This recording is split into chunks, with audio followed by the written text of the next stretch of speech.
Voici une vidéo récapitulant les notions de poésie à connaître à la fin du collège.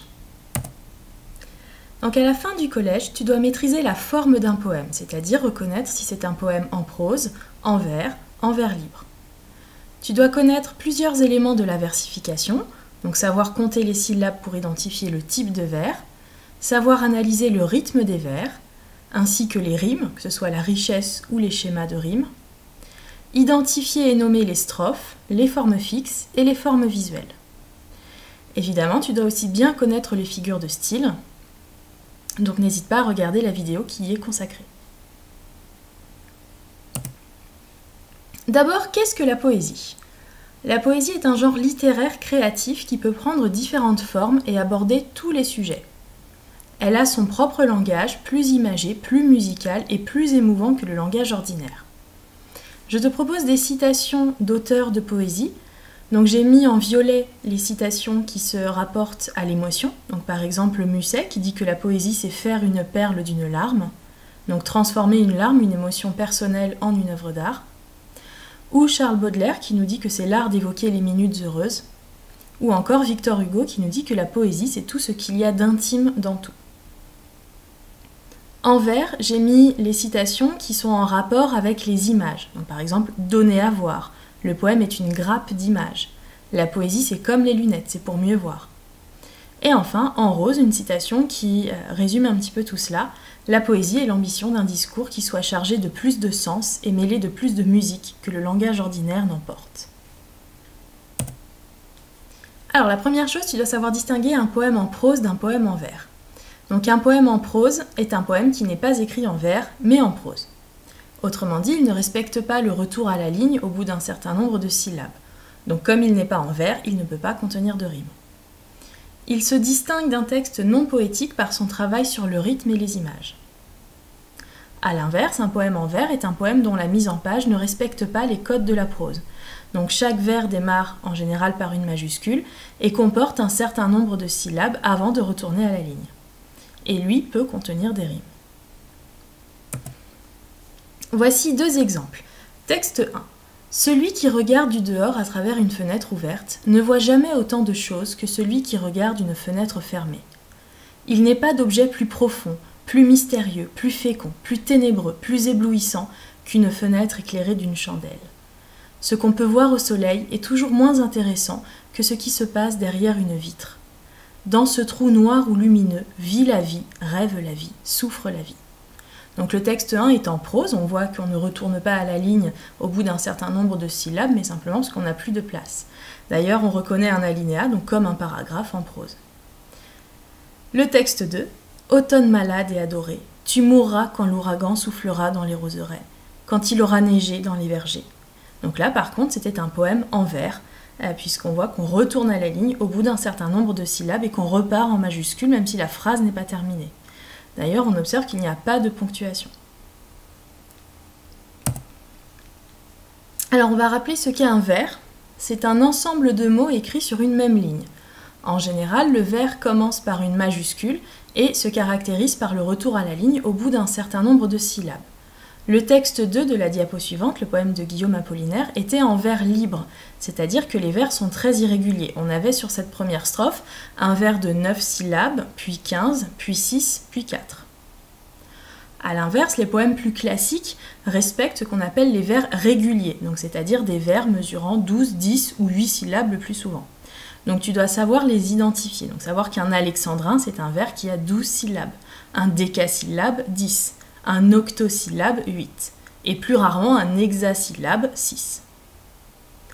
Certains poètes ont recours à ce qu'on appelle les vers mêlés, c'est-à-dire un mélange de vers réguliers, le plus souvent alexandrin, décasyllabe, octosyllabe. On va réviser le compte des syllabes. Donc je rappelle qu'une syllabe, ça correspond à un son de voyelle, et éventuellement les consonnes qui peuvent l'accompagner. Donc pour compter les syllabes, il suffit de compter les sons de voyelles, et je dis bien les sons et pas l'orthographe. Par exemple, l'adjectif beau comporte une seule syllabe, car on n'entend que le son O, alors qu'on l'écrit avec plusieurs voyelles. Quand on va compter les syllabes, il faut être particulièrement vigilant au cas du E muet. Donc un E muet, c'est un E en fin de mot, précédé d'une consonne, et que normalement on ne prononce pas. Par exemple, une petite oie, le E de une et le E final de petite sont des E muets. Par contre, le E final de oie n'est pas un E muet puisque devant le E c'est un I, c'est non pas une consonne. Donc si le E muet est en fin de vers, on ne le compte pas. Par exemple, donc toutes les phrases là sont extraites de la fable Le Corbeau et le Renard de Jean de La Fontaine. Tenait en son bec un fromage, le E de fromage n'est pas compté. On obtient donc 8 syllabes, donc un octosyllabe. Si le E muet est devant une voyelle, on ne le compte pas non plus. Exemple, il ouvre un large bec, laisse tomber sa proie. Donc le E de ouvre n'est pas comptabilisé puisque derrière on va avoir 1, donc la voyelle U. Par contre, laisse tomber sa proie, le E de laisse, on va le comptabiliser puisque derrière on a une consonne. Donc si le E muet est devant une consonne, on le compte. Exemple, maître corbeau sur un arbre perché.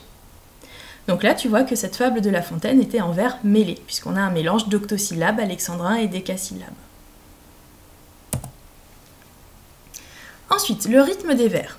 Donc le vers ne respecte pas forcément la construction grammaticale et peut ainsi jouer avec cela pour créer du rythme. On parle d'enjambement quand les constituants d'une phrase, qui ne sont pas séparés par une virgule ou un point-virgule, sont à cheval sur deux vers.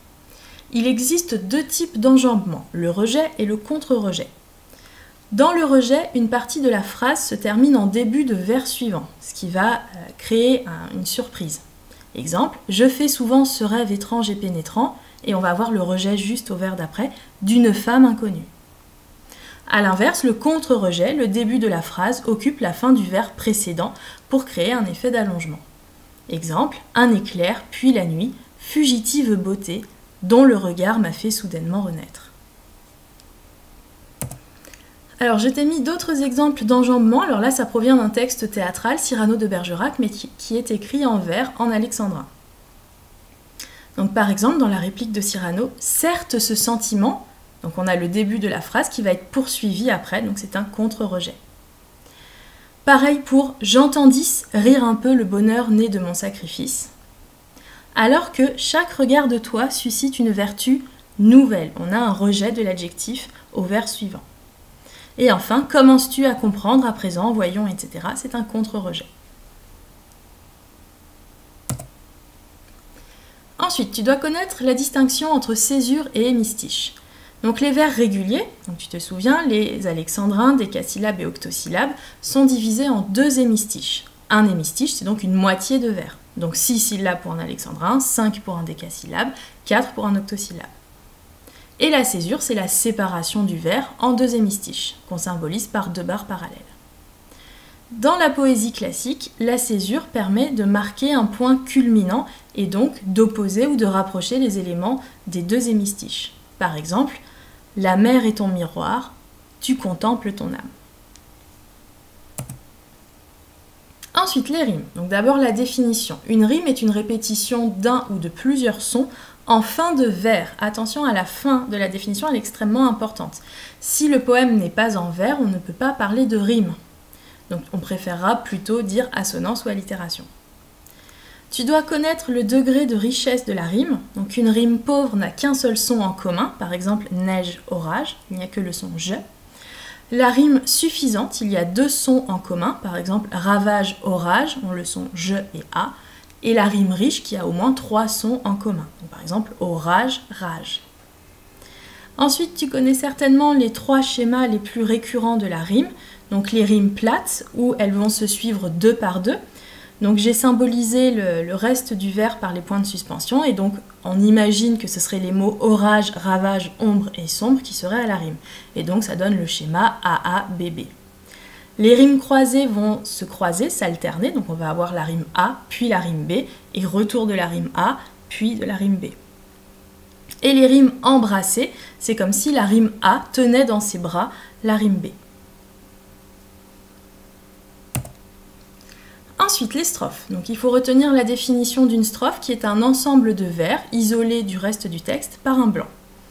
La strophe classique doit comporter une unité de sens, c'est-à-dire il faut se méfier de la construction grammaticale, on ne peut pas séparer par exemple un sujet de son verbe ou un verbe de son complément. Et une unité de son, c'est-à-dire un schéma de rime.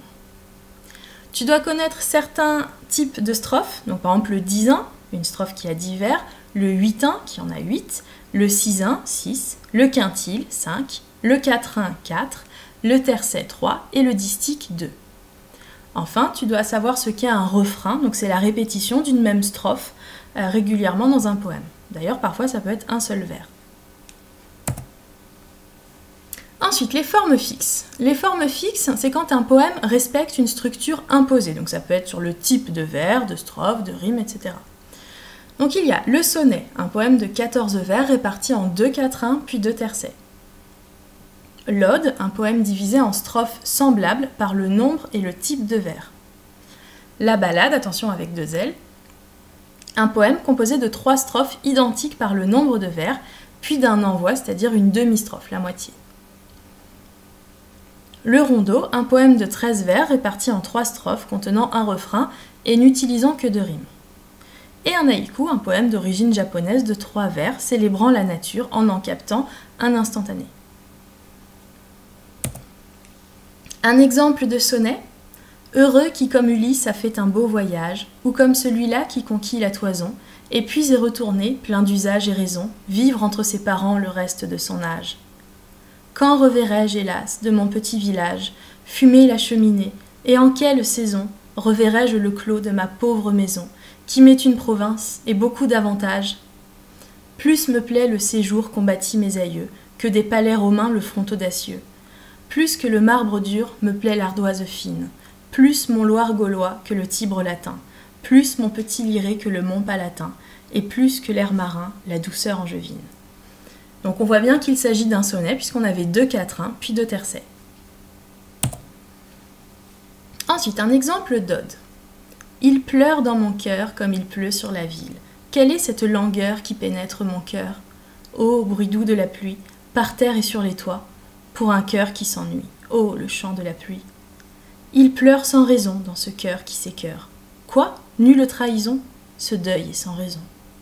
C'est bien la pire peine de ne savoir pourquoi, sans amour et sans haine, mon cœur a tant de peine. Donc il s'agit d'une ode puisqu'on voit que ce poème est composé de 4 quatrains et que tous ces quatrains sont composés d'hexasyllabes. Ensuite, un exemple de ballade. Ballade en faveur de la poésie dédaignée. Toi qui tins la lyre et le glaive, et qui marchais rouge d'éclairs, dans l'action et dans le rêve, ô rude forgeron des vers, qui faisait tressaillir les mers, âme de héros courroucé, qui t'exhalait en hymne fier, où dors-tu, grande ombre d'Alcée? Viens parmi nous, combat sans trêve, il en faut de ces cris amers que tu répandais sur la grève. La muse, ivre des maux soufferts, s'en va cacher dans les déserts, sa lyre pour jamais blessée. Toi que ravivent ces concerts, où dors-tu, grande ombre d'Alcée? Ton laurier perd sa mâle sève, ô maître par ses flancs ouverts. Reviens comme un dieu qui se lève pour guérir ceux qui te sont chers, abriter sous tes rameaux verts le martyre de la pensée que déchirent ces noirs hivers. Où dors-tu, grande ombre d'Alcée?